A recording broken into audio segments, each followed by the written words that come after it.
we're here at the CCA workbench for the Academy Sports and Outdoors Rigging and Techniques. We got Ray Rocher here. He's the king sailfish guy in South Florida, but on a good day, he knows how to fish in all the areas of Florida, and we're going to go into that a little bit because you don't only use one type of bait in one type of area, right, which, you know, is what I end up doing because I go to one place and I ended up doing what they do. And But you can do a lot of different things all around Florida because we have sailfish from the Keys all the way up the East Coast. So when you're out there trying to get after them, what are your first line of attack? The first line of attack in South Florida, we kite fish a lot. So a bait about this size, you know, big pilchard threadfin herring. This is a blue runner, very common, has caught probably more sailfish than any other bait because of its, I guess, it's a favorite bait of a lot of sailfish. We charter fishing, we don't always have the goggle eyes. Right. And those are hardy and easy to get. Have them out there some days, and the big runner gets bit, not the goggle eye. Anyways, kite fishing, we hook them in the back.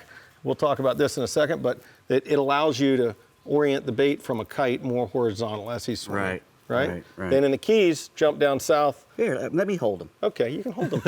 Then you smell like you went fishing. Right. When you're doing some live baiting down in the Keys, when you're trying to cast to the showering ballyhoos. This is the kind of rig you use. We use a straw sometimes. I know it looks a little simplistic, but it helps keep the weed off the bill. So when you're slow trolling and dragging that ballyhoo around, it's easy to get weed caught on it. Of course, that's not good. Right. And that's, you can also use copper wire, but either one will help keep that leader tied to the bill, and that's what you want. And you want them to be secure on there, so it's not sliding up and down.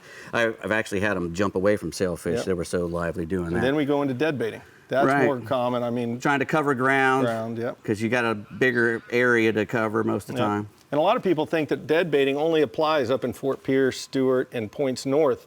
But this year, it's the X on the head there. Isn't it? This is the old school X on the head floss. And then we have the swiveled rig.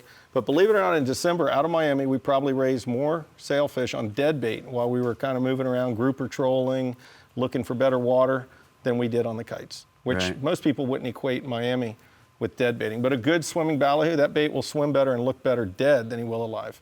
Tail's paddling, he looks just amazing. Anyways, so I drew a little diagram here to kind of talk about in South Florida how we can get a better footprint, more exposure to get our baits in front of more fish. We have a predominant north current because of the Gulf Stream. Right. And your big fish are generally swimming against the current. It's just like trout in a river. You never see trout sitting sideways. They're always nosed into the current. Saltwater is really not that much different.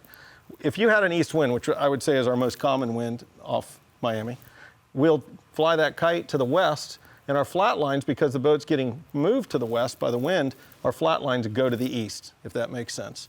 But we can also mix in some weighted baits, a shallow and a deep weighted bait, a long flat, short flat, coupled with 1, 2, or 3 kite baits. Now you've just grown your footprint versus my hand might represent where your troll baits would be if you were bumping. Little box, little small area. So you see how that expands your coverage, and that's probably the single most important facet of presentation. Is covering ground. Bigger footprint. Now, when you're using the deep baits, are you using different baits versus the ones that you're fishing on the top? Not necessarily. Although cigar minnows probably get a little bit more time down deep. Snappers, kingfish, and sailfish, and we'll fish those on a titanium 30-pound rig, 30-pound titanium leader, about 36 inches long. We make them with about 6 or 7 different hooks, like a treble hook for the bottom, kingfishing, and of course circle hooks, etc.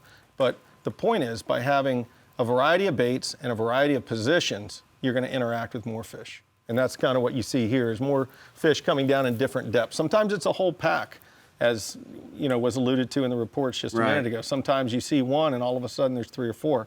So that's the other benefit of a big presentation like this. Let's say you hook a sailfish on this flat. Well, you can turn the boat and kind of angle south, knowing these fish are going to go south, and pull these kite baits over in front of them. We do that a lot with a mixture of flat lines and kites. That's kind of a little more advanced, but the kites, remember, will go downwind or upwind. Whichever way you put the boat, they're going to stay in that relative position, and that's the benefit of the kite.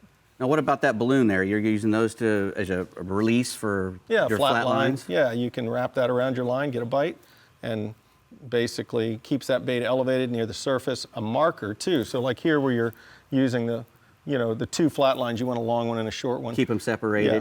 And you can put a little floss loop on your line or even a rubber band, and you don't have to necessarily have this release.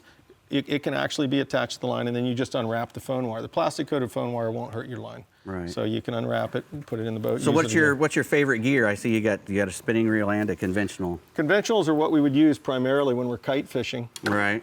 You know, we use a cork and a ring. The ring is what attaches into these clips up here. You know, the kite clips basically are means to hold the ring, and then of course allow a tension knob to have a variety of different tension settings based on the amount of wind, size of the bait, etc. And then on the spinners for ballyhoo, for instance, have a little bail wire. I know that looks pretty simple, but it works. And that's where you use to hold the bait in position? Yeah, slow trolling, bail open, pin the wire on your line, get a bite, lets it go. So when you're trolling these like these are the new ones you were talking about before with the swivel now. When you're trolling these, what kind of speeds can you troll these before they start to break apart? 4 to 6 miles an hour. Oh yeah. Pretty common trolling speed. You know, they'll actually, if you notice, I rig mine always with a stitch in the pec fin. Okay, so hold the head on. That's so you avoid the sancocho. Yeah. Well, that's the dreaded sancocho. At least it helps. You know, it's just something to hold the body to the head. So that's always important to me when I'm trolling a deadbait, trying to get a second bite if you miss them. All right, man. Well, hey, that was quick, wasn't it? Man, Thanks a lot. Thanks for coming. Pleasure.